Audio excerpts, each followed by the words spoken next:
حکایات تصوف کے تحت آج جو حکایت منتخب کی گئی ہے اس کا ذیلی عنوان ہے حضرت شیخ نجم الدین کبریٰ رحمۃ اللہ تعالی علیہ کی شہادت۔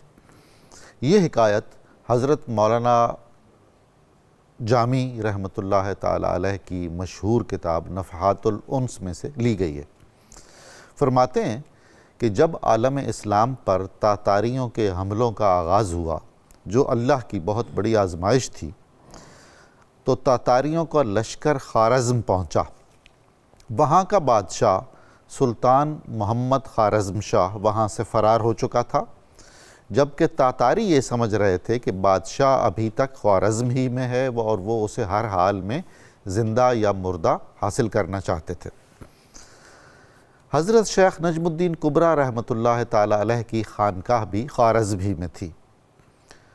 انہوں نے اپنے ساتھیوں کو جمع کیا۔ 60 سے زیادہ بزرگ اس وقت آپ کی بارگاہ میں موجود تھے۔ آپ نے انہیں کہا کہ آپ سارے جلدی نکل جائیے، اپنے اپنے علاقوں میں چلے جائیے، کیونکہ مشرق کی طرف سے ایک ایسی آگ بھڑکی ہے جو مغرب کو بھی جلا کر راکھ کر دے گی، اور یہ اتنا بڑا فتنہ ہے کہ امت نے اس سے پہلے ایسا بڑا فتنہ کبھی نہیں دیکھا۔ ان کے ساتھیوں نے نہایت ادب سے درخواست کی کہ یا شیخ، سواریاں تیار ہیں، ہم حاضر ہیں، اگر آپ بھی ہمارے ساتھ چلیں تو ہماری سعادت ہوگی، ہم سب بڑے آرام سے خراسان کی طرف نکل جائیں گے۔ حضرت شیخ نے فرمایا، مجھے شہر سے باہر جانے کا حکم نہیں ہے، میں یہیں شہادت پاؤں گا۔ حکم کی تعمیل میں آپ کے کچھ اصحاب اپنے اپنے علاقوں میں روانہ ہو گئے۔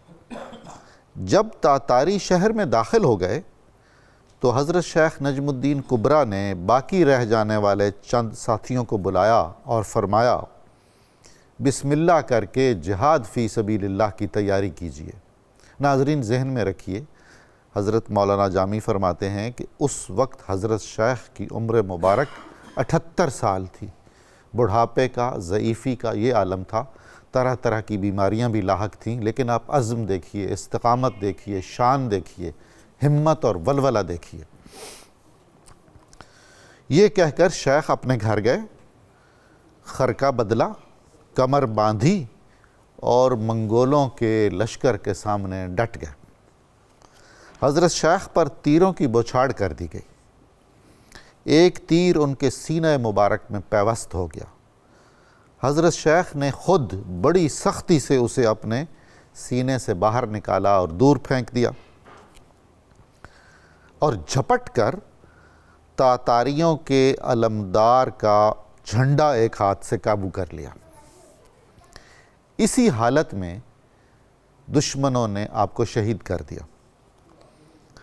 فرماتے ہیں کہ بعد میں 10 لوگ مل کر بھی حضرت شیخ نجم الدین کبریٰ کے ہاتھ سے تاتاریوں کا وہ جھنڈا نہیں الگ کر سکے، یہاں تک کہ مجبور ہو کر اس جھنڈے کو کاٹ دینا پڑا۔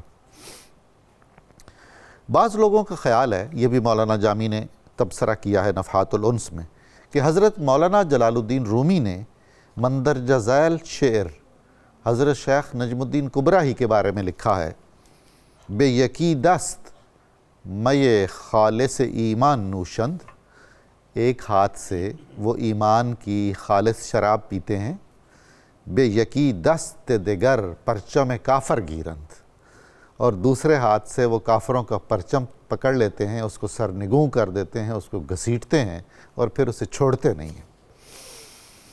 ایک روایت میں ہے کہ چنگیز خان کے بیٹوں نے جو خوارزم پر حملے کی قیادت کر رہے تھے، بخارا کے ایک بہت بڑے عالم دین حضرت قاضی خان کے ذریعے حضرت شیخ نجم الدین کبریٰ کو پیغام بھیجا کہ ہمیں آپ اور آپ کے مریدوں سے کوئی سروکار نہیں ہے، آپ مہربانی فرمائیں اور اپنے ساتھیوں سمیت کسی محفوظ مقام پر چلے جائیں، ہمیں کوئی اعتراض نہیں ہے، بلکہ ہم یہ چاہتے ہیں کہ آپ ایسا کریں۔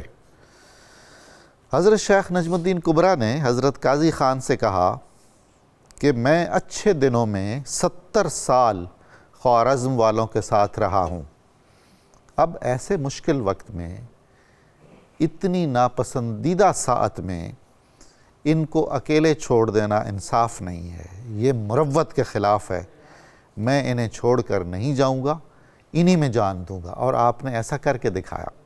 ناظرین مکرم، صوفیاء کی جہادی کاوشیں، ان کا عزم و استقامت اور بہت سے صوفیاء کا جہاد کرتے ہوئے شہادت کی منزلوں تک پہنچنا، یہ ایک اہم باب ہے تصوف کا، جو بالعموم ہماری نظروں سے اوجھل رہتا ہے۔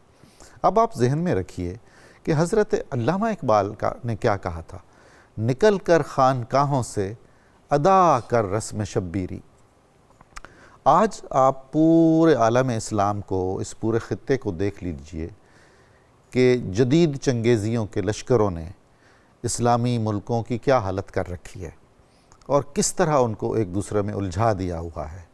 ضرورت اس امر کی ہے کہ ہمارے علماء دین، ہمارے مشائخ، جو رائے سازی میں بہت اہم کردار ادا کر سکتے ہیں، وہ عوام الناس کو ان ریشہ دوانیوں سے آگاہ کریں، اور تمام علماء، تمام مشائخ، تمام اکابر بارگاہ الہی میں بھی دعا کریں صدق کے دل سے کہ اللہ تعالیٰ ہم سب کو ان سازشوں کا شعور عطا فرمائے، ان سے بچنے اور بچانے کی تدبیر کرے، اور اسلام کو ہمیشہ سربلند رکھے۔ آپ کا بہت شکریہ۔